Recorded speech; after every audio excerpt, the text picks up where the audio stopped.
You're listening to the Results Driven Organizations podcast with Dr. Tanya Lowe, a podcast of curated conversations with C-suite leaders and those who support organizational growth and development. Get ready for inspiring interviews, educational lessons, and thought-provoking discussions that will challenge you to execute something new and innovative that will drive results in your organization. And now, here's Dr. Tanya Lowe. Hello. You're listening to episode 20 of the Results Driven Organizations podcast with Dr. Tanya Lowe. Using my results-driven philosophy of strategy, leadership, teams, and customer experiences, I help organizations develop their best-kept secret, their human capital. This podcast is designed to expand the conversation with C-suite leaders and those who support organizational growth and development and what it really takes to create, develop, and maintain results-driven and high-performing organizations. September is Self-Care Awareness Month. Whenever I speak with C-suite leaders or managers, the conversation of productivity comes up. Our productivity has a direct link to the energy we carry. I oftentimes say, manage your energy, increase your productivity. Albert Einstein said, energy cannot be created or destroyed. It can only be changed from one form to another. If that's true, let's change our energy for the better. Here's the thing. When you're not managing your energy properly, you're likely to experience emotions such as anger, frustration, exhaustion, and other emotions that compromise your day and ultimately your health. When you know how to manage your energy and enjoy an abundance of it, your emotions will be connected, passionate, peaceful, and positive.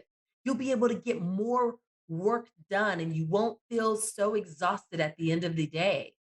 The outlook you get when you have energy to be productive and enjoy life can make a world of difference in your present and future health and in your workday.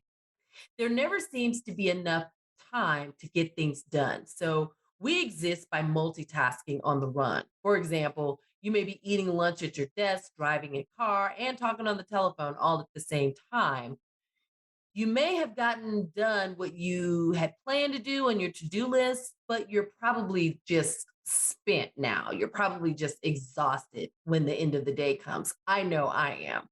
I thought at one time that I was the multitasking queen, but as I've matured, I found that multitasking does not benefit me so much.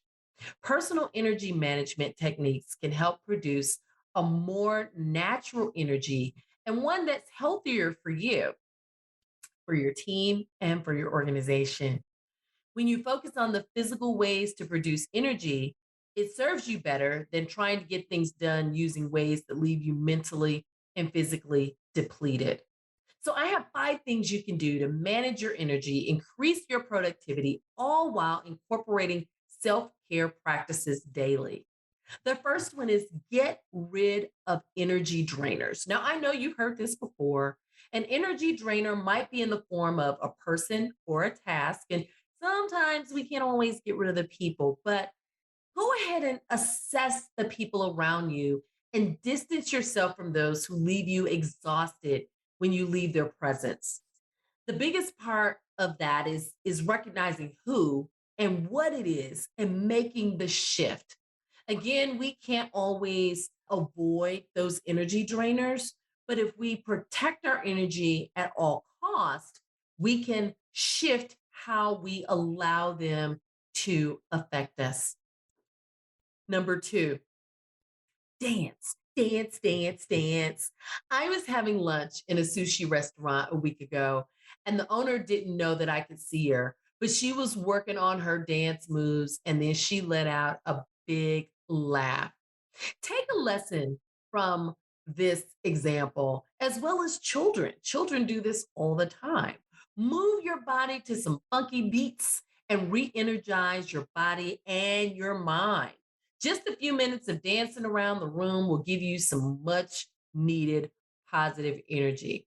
So Why don't we plan a Zoom dance party and let's get it in? Number three, learn and practice a healing art.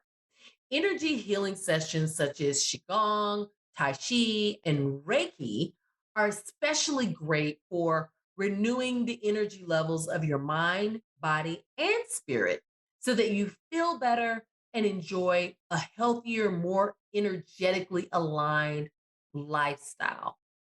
Why don't you try adding a Reiki healer to your next corporate retreat?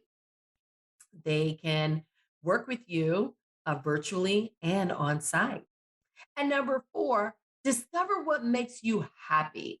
I know that probably sounds very woo woo, but sometimes we need some woo woo in our life. And I'm all about the woo woo. You may not be able to do what makes you happy 24/7, but you can rejuvenate your mind and your body by engaging in those activities on a regular basis. For me, it's the beach and golf. Just saying it out loud makes me happy. You may enjoy crafts or cooking or knitting or reading, watching or playing sports, whatever it is for you. Do what makes you happy and your energy will shift. Make you a priority.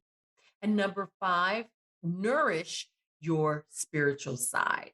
However, you define that for you. I'm not talking about religion. I'm talking about you taking some time out of every day to nourish your spirit. And you can do that in many different ways. You can commune with nature, practice grounding by connecting with the earth, or even just sitting in a park listening to the sounds of nature. Take time to meditate and do deep breathing, deep belly breaths, and search through your soul until you feel rejuvenated. And I mean, belly breathing, yoga, all of those things are really nourishing. And what they do is they replenish the energy, the oxygen in your body so that your energy is now aligned in a way that's going to work for you. Oftentimes, when I've done some good breathing exercises, and I'm not talking about that breathing that we do that we feel like we're having an asthma attack. I'm talking about real breathing, like in through the nose, out through the mouth, in through the nose, out through the mouth. Energetically amazing. Practice it. Do it every day. Research says that we should, and you guys hear me say this a lot. Research says, because I'm a researcher. So if we breathe, take 5 deep breaths 5 times a day, and we hold it for 5 seconds, that we are sending new oxygen to our brain, that we're actually repositioning or re-strategizing our mindset in that moment just by breathing, just by using our breath. So try it. Try it. We forget that our productivity and how we feel are connected to our energy. A positive outlook and surrounding ourselves with positive energy by managing our energy wisely can do wonders for our productivity and our mental health. So enjoy the rest of Self-Care Awareness Month and remember to be good to yourself. Thanks for joining me today. I'm Dr. Tanya Lowe, CEO of the Research Group of Metro Atlanta, and I help organizations develop their best kept secret, their human capital. And I would love to help you with your human capital needs. Visit the show notes page where you can grab a copy of our #1 bestseller, Results-Driven Organizations, The 4 Keys to a High-Performance Workplace, and be sure to grab our special gift to you for being a valued listener. Until next time. We hope you enjoyed this episode of Results Driven Organizations Podcast with Dr. Tanya Lowe. Be sure to review the show notes for the resources mentioned, and don't forget to grab your free gift available at freegiftfromtanya.com. Until next time.